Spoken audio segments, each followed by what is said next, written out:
اصل حقیقي محبت چې د یو لیډر سره یا د یو انسان سره خلک کوي هغه داسي نن په ټول پاکستان کې خلک راوتی دي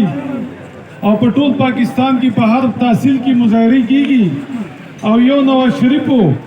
چې کله نا اهل شو نو 15 کسان ولا نه راوته نن الحمدلله خان صاحب ته په خپل کارکونانو باندې فخر دی مونږ ته په تاسو باندې فخر دی چې تاسو همیشه چې کله مونږ کال درکړی دی په هغې کال باندې تاسو راوتي یئ نن زویم چې کومه میډیا ده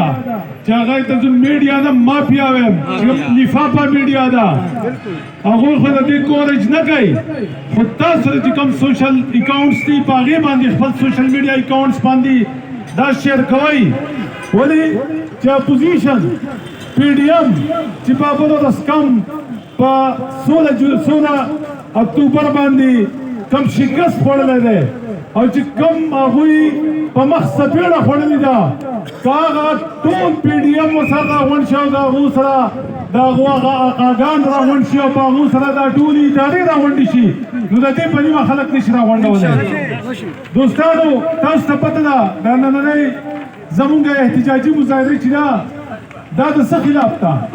دا د الیکشن کمیشنر او د الیکشن کمیشن خلاف ده هغه الیکشن کمیشنر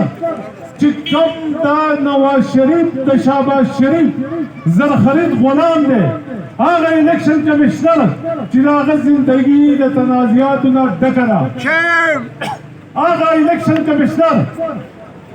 چې هغه صرف او صرف د نواز شریف ته دي بوټان پالش کړي دي او پسې پالش کړي دي په ژبه یې پالش کړي دي په ژبه باندې